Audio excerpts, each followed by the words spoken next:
次に紹介するのが一番謎というか違和感を感じたシーンなんですけど、本編の中でこのおばちゃんが今このシーンなんですけどね、おばさんがすごい叱ってるんですよ、子供のこと。で向こうに窓の外に釣ってある干し柿が減ってるんだけど、それお前が食ったんだろうっていうのにうんって言わないから怒ってたら、このおじさんが出てきて、実は俺が食ったんだよって言って冤罪だったわけです。で冤罪になっちゃったんで、その後さすがのお種さんもそれは悪かったって言って子供に詫びるんですよね。で詫びた後に気まずくなって子供にこれ食べなってまた柿をあげて、自分もその柿を食べながらっていうシーンにつながるんで、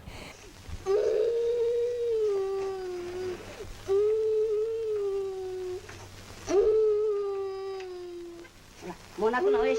ほらやるよ。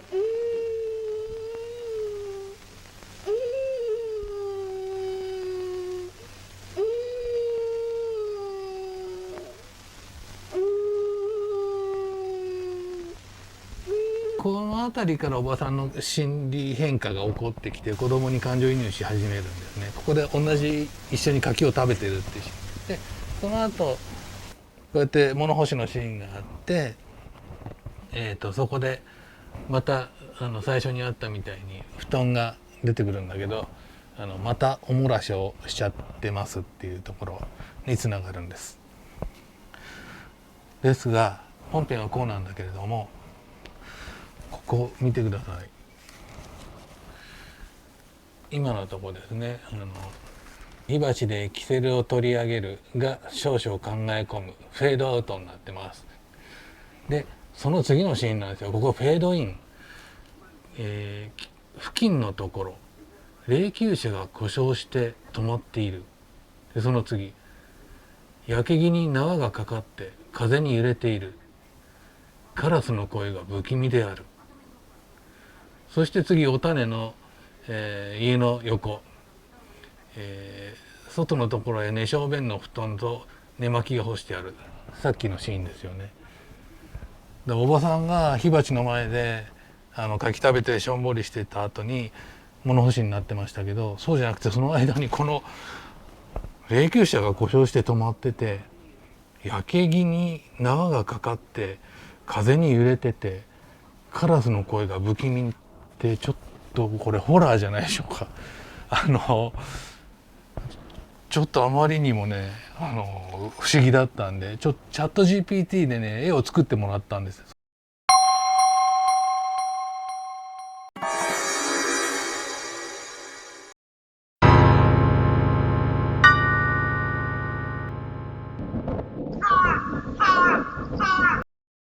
ちょっとねこの辺が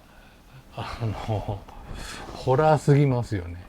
さすがにこの本編でないですけど、そんなシーン。これどういう意図でどういう絵面を想像して脚本書いたのかもはっきりここにちゃんと尺取って書いてあるんで、いやすごいな、面白いなと思ってます。ここから3の1になってきます。でさっきこの台本あんまり本編と変わってないよって話したんですけど、この3以降は割と変わってます。変わってるシーンがあります。お種おばさんが男の子怒った後にちょいちょい遊びに来る菊目って呼ぶのかな、ひらがなで菊に女って書くらしいんですけど、このおばさんお友達なんですね。あんまり説明はないんですけど、ちょっとお金持ちっぽい風情なんですよこの人。だからでこのおばさんとも幼なじみっぽいので、なので多分昔子供の頃この長屋に住んでたんじゃないかなみたいな雰囲気のおばさんです。ただ今はお金持ってるみたいなんで、唯一男の子にお小遣いあげたりなんかセーター買ってあげたりっていうことはするんだけど、かといって男の子に特に感情移入してる風でもなく、割と余裕があるからしてやってる程度の感じですね。でそのおばさんに干し柿冤罪事件で起こっちゃった話を今してるんだけれども、で割とページ数も割いててずっとこの会話あります。要するに2人とももうね絆が芽生え始めてるんだよってことをこのおばさんが指摘するシーンなんだけど、その後にじゃあ私おいとまします的なシーンでさっといなくなることになってます。だけど本編では結構その後セリフが長く続いてます。ほら犬ね、知らない間にいつかしら尻尾振るでしょ。あれよ、人間だから見えないけど、あんたたちもう結構尻尾振ってんのよ。坊やのは細くて小さいの、あんたのは太くて長いの。土佐だからね。ブルもだいぶ混じってるけど。冗談じゃないよ、持つよ。会話の終盤のシーンでおばさんがお種屋さんがちょっとこうもどもど体をこうやってもどもど動かすんです。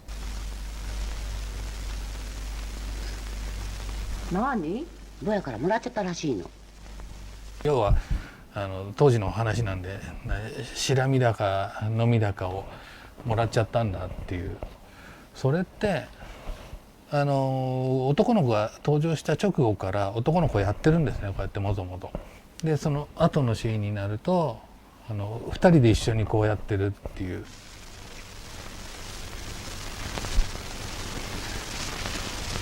見栄えはすごいちょっとコミカルな感じの動きだけども、2人が本当にもうねそういうものも共有するような一緒に生活を共にする家族としての絆が出来上がってるよっていうのを描くすごい結構重要な演出かと思うんだけど、この辺のくだりはこの台本には一切ないです。でこの写真屋のシーンなんですけど、前に見た時にちょっと違和感があって、どういうシーンかっていうと、この後ですね黒みが出てくるんですよ。でこの台本の方を確認したら逆さの映像、シャッターの音があって暗くなるで次のシーンに移るってなってるんですね。写真を写されてっていうシーンで逆さの映像っていうのが出てきて、若い人なんだこれと思うかもしれないけど、昔のこれですね、昔の二眼レフカメラなんかこう上から覗き込むタイプだと画像が反転して逆さになってて、写真屋さんなんかでよくそういうの使ってたらしいということで。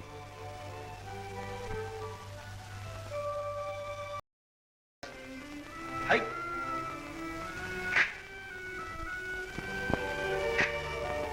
はい、どうも。どうだった？ずいぶんよそ行きね。とっときの顔しちゃったよ。おかしかったかい？そっくりだったよ。誰に？いたじゃないか、さっき氷の中に。別に本当に。坊や、鼻出てなかったね。うん。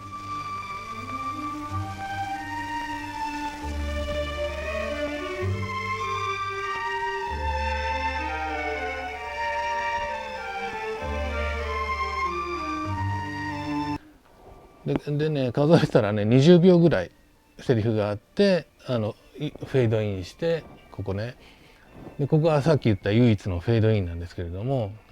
前後以外ので別のシーンに移るという流れになってます。でここが前にすごく気になってて、映画の絵面の部分がなくなっちゃって、でサウンドトラックだけ残ってたんで、それで黒みでつないでるのかなと思ったんですけど、2人がいなくなった椅子のところがカラーショットがフェードインでパーッと入るっていう、ああいう演出見るとやっぱこれ黒みに音だけ入れたっていうよりも小津が狙って演出していたっぽいし、一般的にはきっとそうだろうと言われてるんですけど、変ですよね。あんだけスタイリッシュでフェードインフェードアウトすらやらないで移動とかパンとかね、そういうことを絶対やんなかったような人がなんでこんな変な演出をするんだろうっていう、ちょっとそこも面白いところで確認してみたんだけど、この台本にはその辺の記載は入ってなかったです。というわけで最後はお父さんが迎えに来て子供はいなくなっちゃうんですね。一種ハッピーエンドなんだけど、おばさんがやっともう一緒に住もうっていう気持ちになった時にそういうことになるっていう切ないハッピーエンドでもあります。公園の不老児って言われた子供たちがうろうろして最後西郷さんの後ろ姿で終わるっていうラストシーンは基本台本も一緒です。ただ台本はねなんか最後の最後にね上の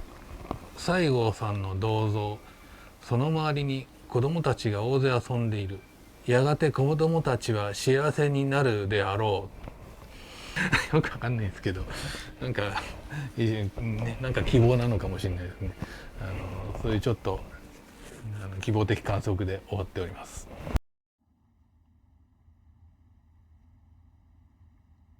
今回のこの動画のために改めてねこの台本読んですごく面白かったです。で特に本編と照らし合わせながら読んでたら本当にいろいろ違いがあったり、霊柩車のシーンとか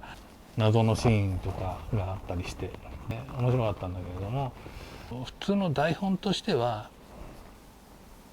撮影台本として現場で使うものとしてはあまりにも心もとないです。やっぱページめくってても思ったけど、終戦間もなくで本当に紙がまだ貴重だったと思うので、そういう事情でこのわら半紙で作られてたのかなとも思ったんですけど、僕も実は昔映画の仕事をしていた若い頃あるんですけれども、さっきお見せしたようにこの第1項とか第2項とかやってって最後の方でも固まってきてね台本もでずっと長く使ってるとこれロケに持ってったりスタジオでもそうだけどずっと肌身離さずスタッフ持ってるからもうこんなになっちゃうんですよ。これもう表紙も取れちゃってで書き込みだらけでね、だからこれはいくらなんつったって撮影用の台本としては持たないでしょうっていう印象です。だからこれ脚本家の家にあったものですから池田忠夫さんの。だからどういう形で小津と池田忠夫が共同脚本をどういうふうにしてたのかを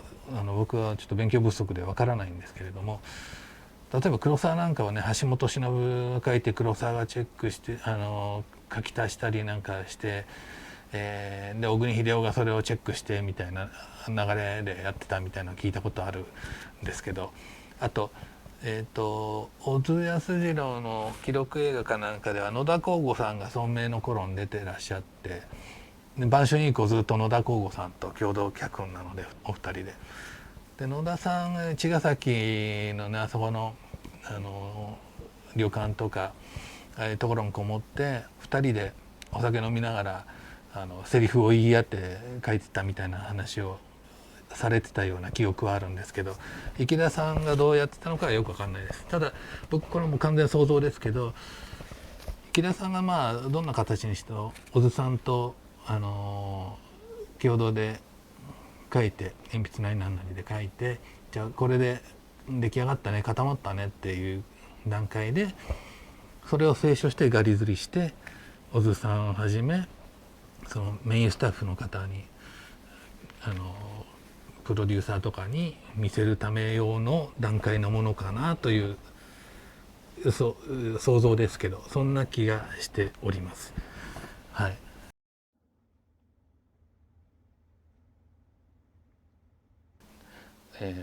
長屋新四六が最初は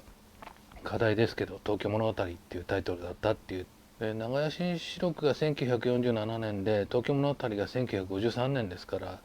東京物語の公開の6年前にはもうこのタイトルが小津の中ではもしかしたらこの池田忠夫さんがつけたのかもしれないんですけど、そういうタイトルがあって、ずっとそれが小津監督の中ではやっぱり印象深かったというかいいタイトルとして頭の中にあったんだと思います。それで6年後に世界的に有名な「東京物語」という映画になったと。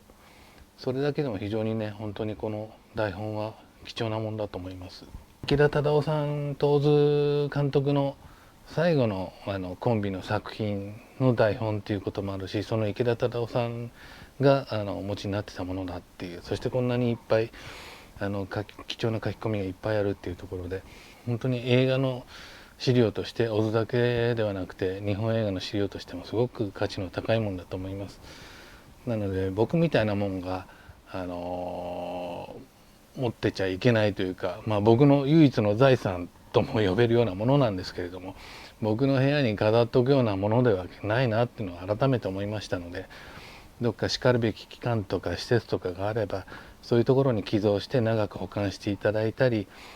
資料として有効活用していただければなと今考えております。というわけで長屋新四録の台本でした。長い間お付き合いいただきありがとうございます。ではまた。